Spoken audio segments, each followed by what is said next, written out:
Hi అండి. పొట్లకాయ పెరుగు పచ్చడి, పొట్లకాయ పాలు పోసి కూర చేద్దాము. ఒక పొట్లకాయ తీసుకొని పైన ఆ తెల్లగా ఉన్న పొట్టంతా క్లీన్ చేసేసుకోవాలన్నమాట.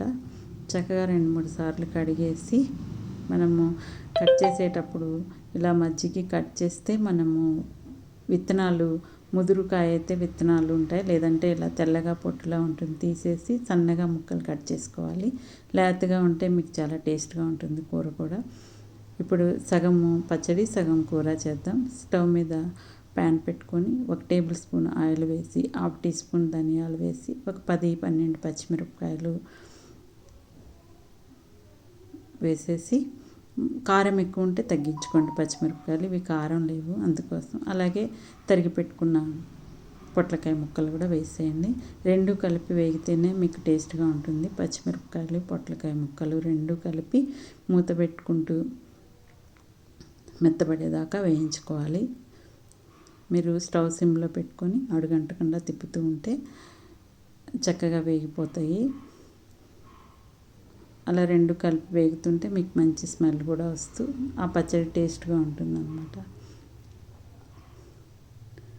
లేతగా ఉంటే త్వరగానే వేగిపోతుంది మీకు. మూత పెడుతూ ఉంటే ఇంకా త్వరగా అయిపోతుంది అన్నమాట.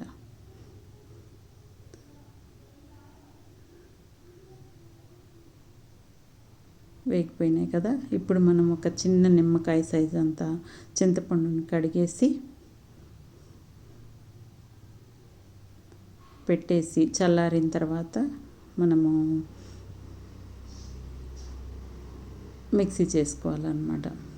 మొత్తం మిక్సీలో వేసేసి ఒక 3 వెల్లుల్లి రెబ్బలు, ఒక 1/2 టీ స్పూన్ జీలకర్ర, రుచికి సరిపాను ఉప్పు, కల్లుప్పు వేసుకోండి బాగుంటుంది, లేదంటే మామూలుగా అయినా వేసుకోవచ్చు.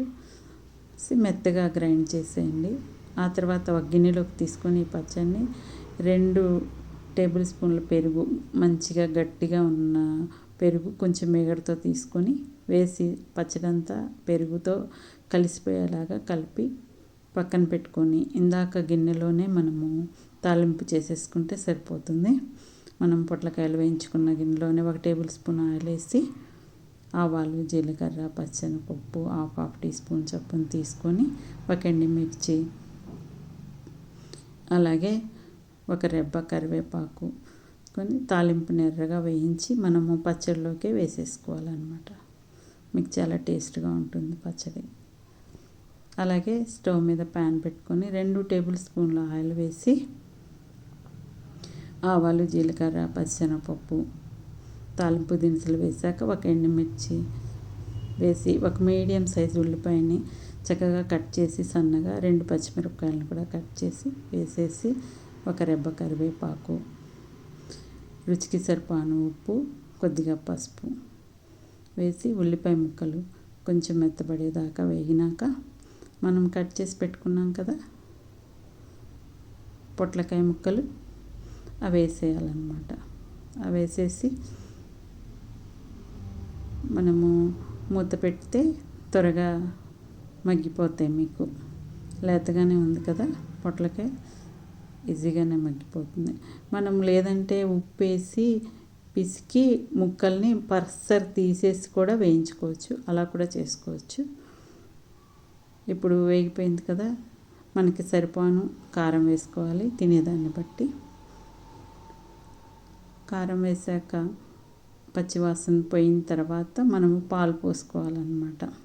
దించే ముందు 1 కప్పు పాలు తీసుకొని పోసి ఒక 2 నిమిషాలు ఉంచితే మీకు కూర పీల్చుకుంటుంది, పాలు మీకు టేస్ట్గా ఉంటుంది. తర్వాత మీకు పాలు పోసింది కూడా తెలియదు తినేటప్పుడు, అలా ఉంటుంది. చాలా బాగుంటుంది. ఒకసారి ఇలా ట్రై చేసి చూడండి, మీకు ఎలా వచ్చిందో నాకు కామెంట్ చేయండి. కొంతమంది పొట్లకాయ తినరు కదా, ఇలా ట్రై చేయండి, మంచిది, రక్తం పడుతుంది అంటారు కదా బాలింతలు, వాళ్ళకి పెడితే చాలా బాగుంటుంది. అంతేనండి. Thank you.